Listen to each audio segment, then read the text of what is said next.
Maintenant, on va parler de sa ligne politique. Donc, moins en quelque sorte de sa personne, de sa formation, plus de sa ligne politique. Donc, le premier grand point,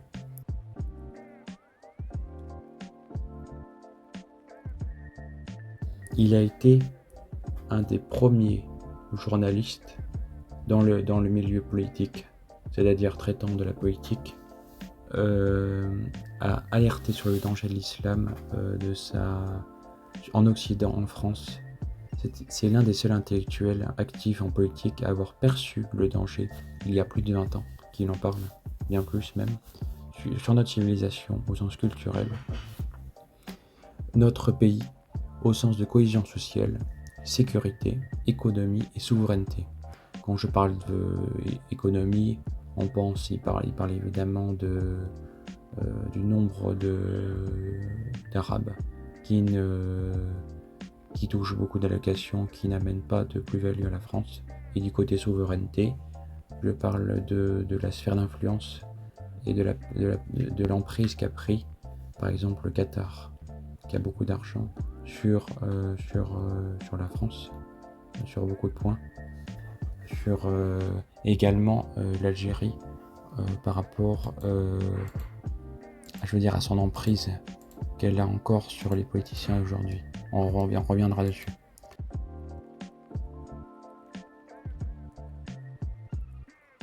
Jusqu'à quel point on peut accepter des gens et combien de pourcentage de la France peut être non blanche pour qu'il y ait une majorité ethnique? 5%, 10%, 20%, 30%, combien de pourcents? Il n'y a pas cette limite-là. Elle est assez brutale, elle est assez franche, parce qu'on doit faire le choix. Soit le pays est à 98-99% blanc, c'est-à-dire une énorme majorité dans les pays européens, soit il n'y a pas de pourcentage, c'est-à-dire qu'elle peut être même 50%. On peut pas vraiment dire il faut qu'elle soit 95, 80, ça aurait pas de sens. Niveau politique, ça n'a pas de sens. Les États-Unis, c'est très différent. C'est un pays qui peut avoir beaucoup plus une population non européenne, non blanche.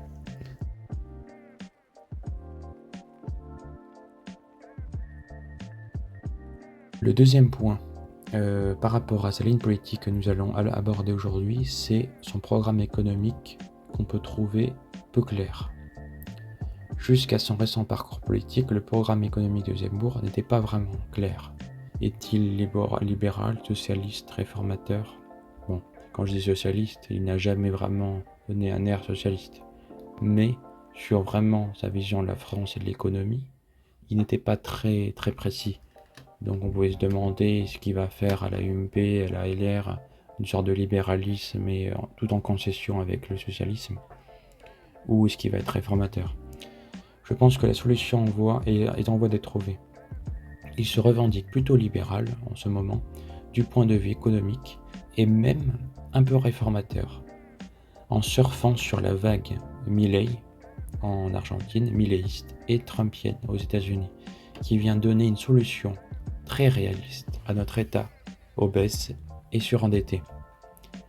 Et le second point, qui vient aussi donner une réponse à son programme économique, c'est Sargnafo, qui est plus pointu, je pense, sur les sujets économiques et qui les aborde beaucoup plus souvent à la télévision.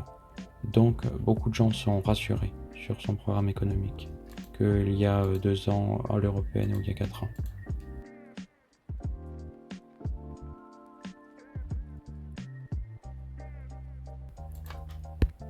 Le troisième point par rapport à sa ligne politique, je pense, qui est important, parce que Zemmour est de droite.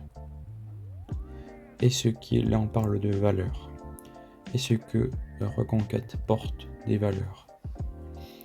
Quand je parle de valeurs, on ne parle pas ici de valeurs au sens culturel, seulement culturel évidemment, seulement culturel, de cohésion sociale, réalisme et politique intérieure et extérieure, mais de valeurs au sens sacré, au sens chrétien du terme. On pourrait dire certains qui ne sont pas chrétiens, on pourrait dire humanistes, etc. Même les Lumières, etc. Moi, je parle parce que c'est justement, même ce qu'elle a écrit dans son livre, des valeurs chrétiennes. Alors Zemmour ne se positionne pas réellement sur les questions bioéthiques. Bien que sur certains points, il a donné son avis, il en parle assez rarement et prend les pincettes. Je pense par rapport à son électorat. Malheureusement, je pense que peu de Français aujourd'hui se soucient des questions éthiques, bioéthiques, que même beaucoup de conservateurs qui prônent la liberté individuelle sont de ce côté-là, et que beaucoup de chrétiens se revendiquent aujourd'hui chrétiens que par culture ou héritage. Donc finalement, la question de l'éthique, je pense, qui est au centre beaucoup des discussions, des questions par rapport à Zemmour et quelles sont vraiment ses valeurs. Il n'est pas chrétien et ce qui va vraiment protéger les valeurs chrétiennes. Alors ça, c'est une question, je pense, qui finalement tracasse une minorité. Vraiment, moi, ça me tracasse. Certains chrétiens, mais finalement, c'est une minorité. Donc restons réalistes. Ça sera peut-être pas vraiment une question qui va lui coûter le pouvoir. Mais je pense que c'est une question importante, je pense.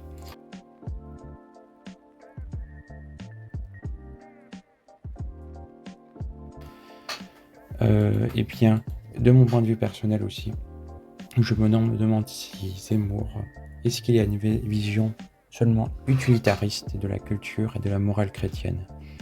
Par exemple, je dis utilitariste dans la manière de dire, est-ce que la morale chrétienne, la culture chrétienne, on la prend, on la veut en France parce qu'elle est seulement, je dis bien seulement, parce qu'elle, c'est une grande chose, mais seulement parce qu'elle permet une grande cohésion sociale, un pacifisme, certaines formes de pacifisme, on va pas rentrer en détail, une innovation, des progrès, c'est-à-dire sur cette recherche du bien, du grand, du beau, etc.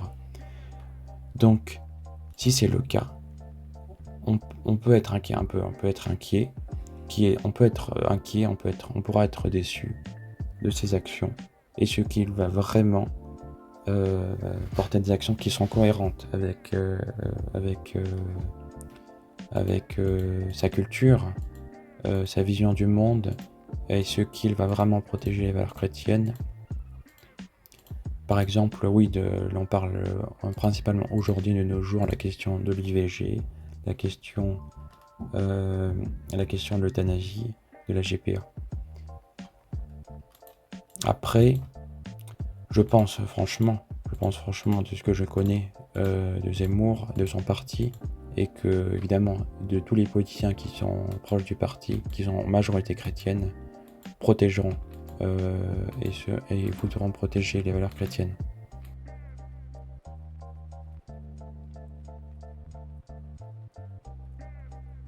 Alors, par rapport à RN, il a gagné, je pense, Éric Tegner en avait parlé à TVL, d'autres journalistes. J'avais déjà fait cette réflexion. Je pense que Zemmour a gagné une bataille idéologique majeure face au RN, qui est que Zemmour a toujours porté l'idée, la conviction que l'islam ne peut pas être compatible avec la France, la culture française, avec notre civilisation, avec la République française et l'Occident en général. Alors que le RN, très divisé sur la question, d'autres pensent dans leur parti oui, non, très divisé sur la question, ne donne pas de réponse claire et pense plutôt, comme Zemmour l'a dit plusieurs fois ces derniers temps, que le RN en général pense que l'islam peut être compatible avec la République. Si, on va dire, s'ils se tiennent bien, ils suivent les règles, la France va mieux, tout va bien se passer. Donc ça, c'est une bataille idéologique qu'elle a gagnée, parce que de plus en plus, peut-être la plupart, de plus en plus de personnes à droite se disent que l'islam ne sera jamais compatible avec la République. Donc de ce point de vue-là, beaucoup de personnes vont se tourner vers Zemmour en pensant que le RN a perdu ça. a perdu dans le cas où elle n'a pas su voir la menace réelle.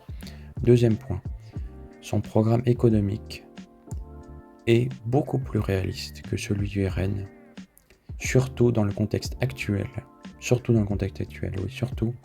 Ça a été dans le contexte des Gilets jaunes différent, très différent.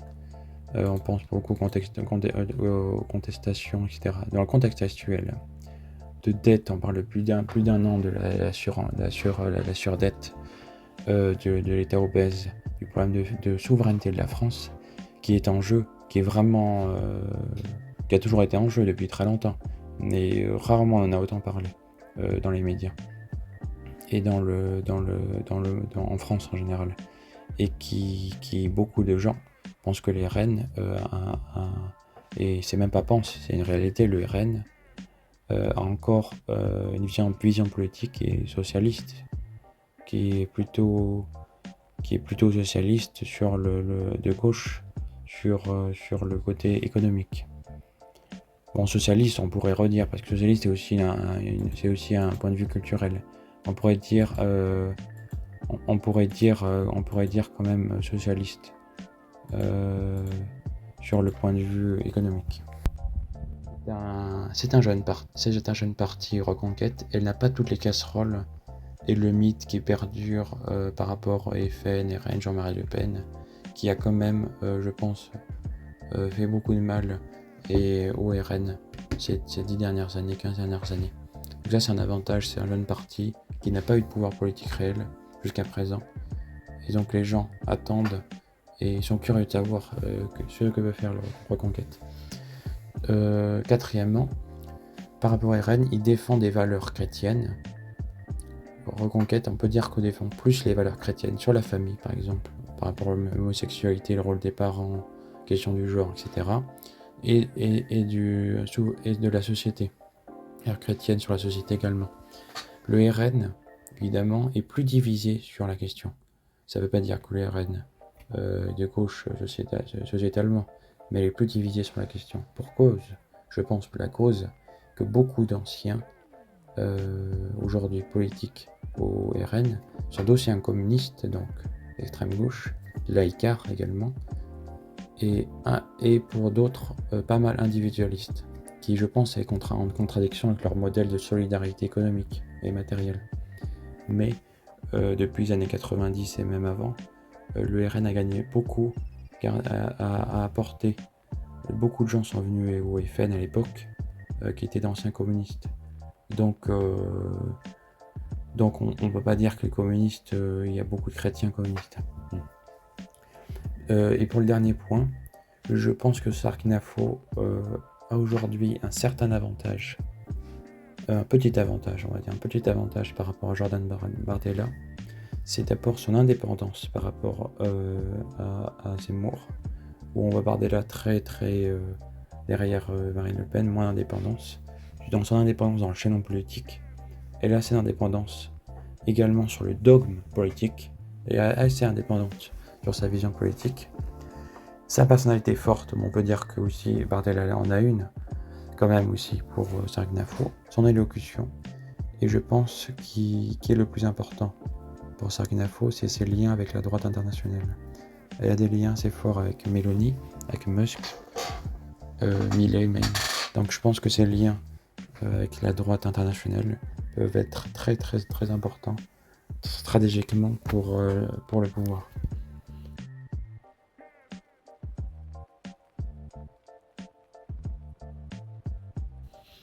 Maintenant, nous allons parler de ces avantages du Reconquête par rapport au parti Les Républicains.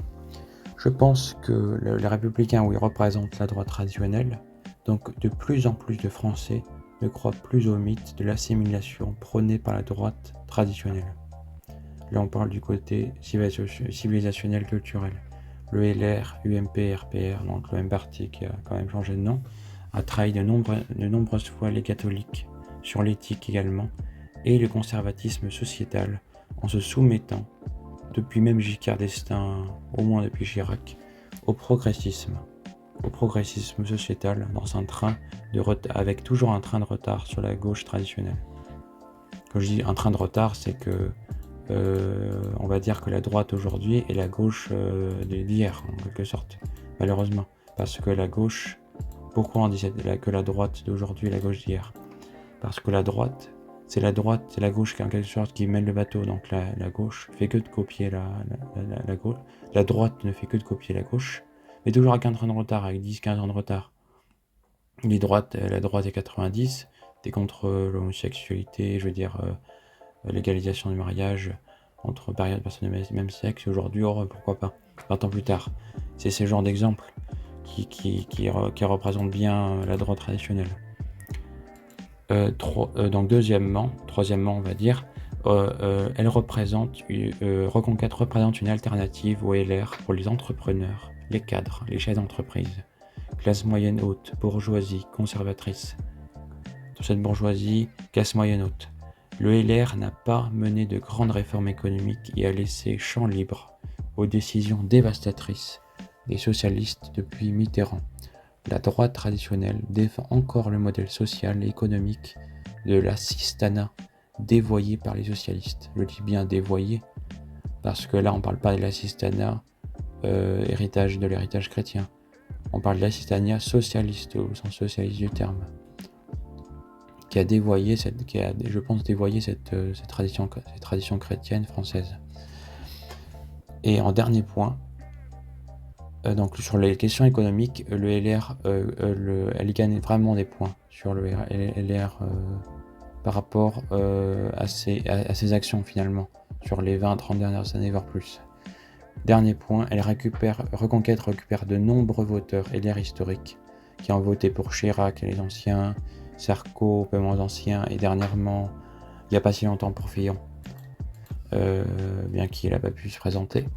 Les catholiques qui ont à cœur l'éthique, la bioéthique, le respect des valeurs chrétiennes, de la famille, de l'excellence académique et sociétale, la nouvelle noblesse. Ils récupèrent beaucoup de ces anciens des voteurs LR historiques qui ne font plus confiance, comme je l'ai dit, aux actions de la droite traditionnelle sous Sarkozy et Chirac.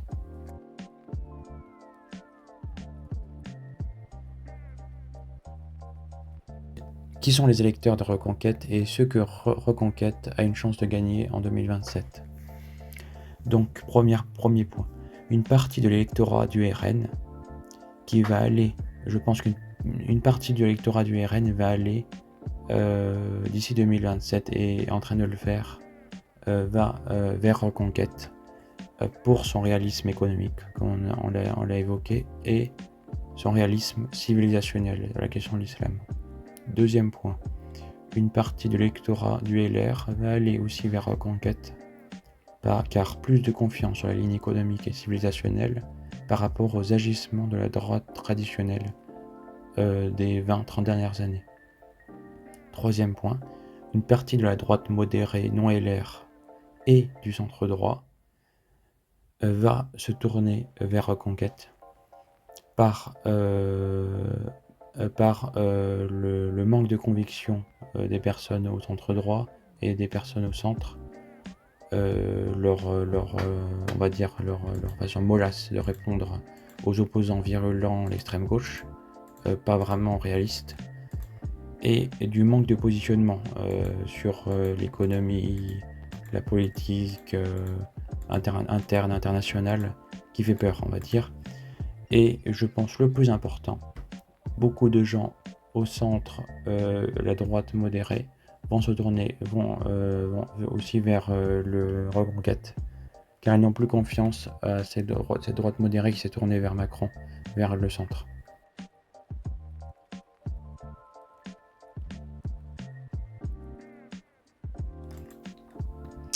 Donc mon point de vue personnel sur la possibilité de la prise de pouvoir en 2027. Je pense que Reconquête a peu de chances, réaliste, on va rester réaliste, a peu de chances de gagner et même d'arriver au second tour en raison de son positionnement,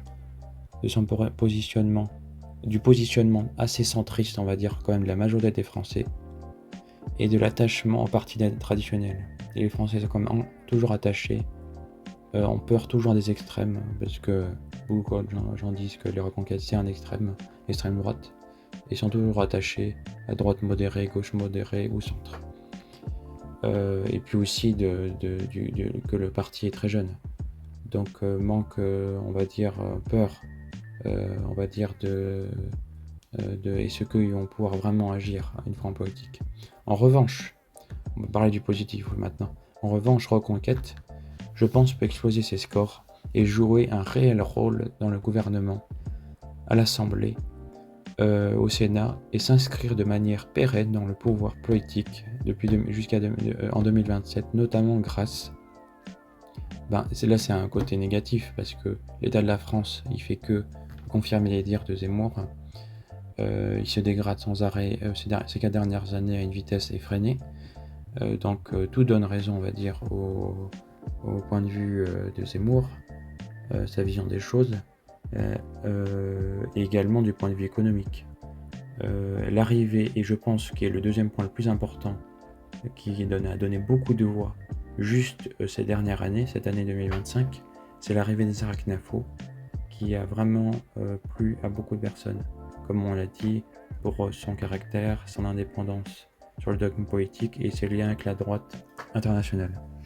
Donc je pense que là où le Reconquête avait que 5% aux européennes, 5,1 et moins de 10, entre 5 et 10 au présidentiel, dernière présidentielle, je pense qu'il y a une grande chance qu'elle ait au moins 15%, de 15 à 20% la prochaine présidentielle, parce qu'on a déjà donné à plus de 18% aux intentions de vote pour Sarah-Knafo, Eric Zemmour, vers un peu moins de 20%. C'est très positif sur ce cas-là. Voilà, donc nous avons fait une présentation assez détaillée sur la ligne politique, sur Zemmour, de Reconquête, de ses chances en 2027, de ses avantages, désavantages par rapport au RN et LR. On a parlé quand même beaucoup des désavantages du point de vue, on va dire, il y a quand même des points négatifs, il faut toujours les points négatifs, mais je parle pas de tous les points positifs. La vision de Zemmour, parce qu'il y en a beaucoup. Mais je pense que c'est important de parler de ces désavantages, la peur que peut-être certains ont par rapport au parti Reconquête, car finalement on l'évoque peu. Donc voilà, la vidéo est terminée, je vous remercie.